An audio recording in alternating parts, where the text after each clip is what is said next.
In your home, you put things up that remind you, and then also all the memories that you create inside of that place. So I think for me, that's what home is.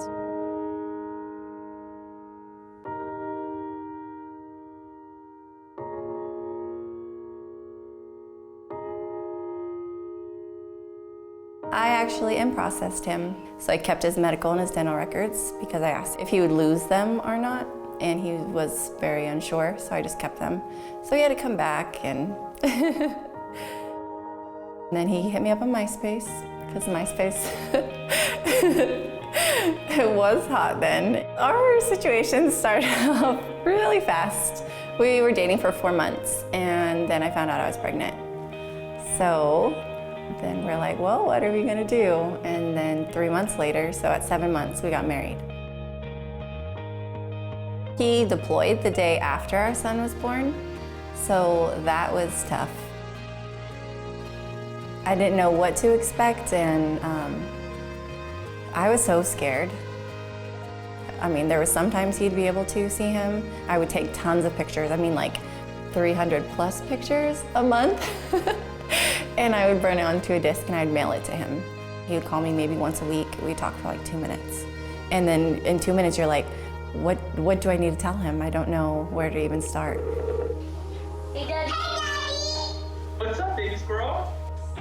He was gone until April of 2009.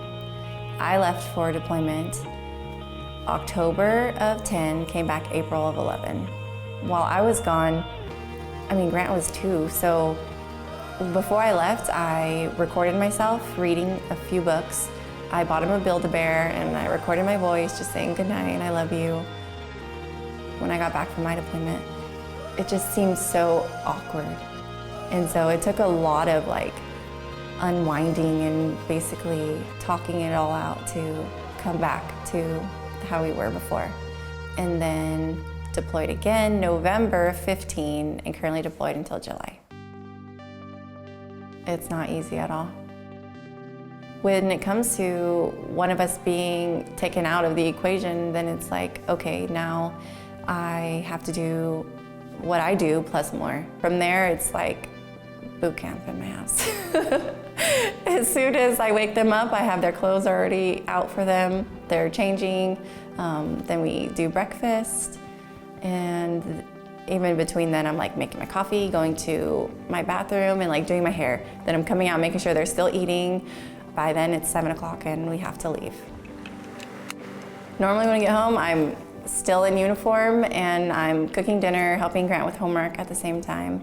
As soon as they go to sleep, then I'm like, okay, so let me do the dishes. Let me put away the clothes that I already folded.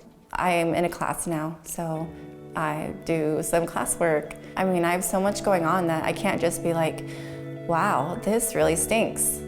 There are times that Adelie, she will like look out the window and she'll just be like, he's not coming. And I'm like, who are you talking about? Where is Daddy? And I said, he's deployed. And she's like, he's not in jail? I was like, no, he's not in jail. The other day, we're walking in the hallways. We're holding hands, and she's like, oh, we just need brother and Daddy, and we can be a family. So, but Grant, he's been such a trooper. And he goes like deployment club, and he like writes in a book, and he sends notes, and he makes things for him. And so that's really nice as well.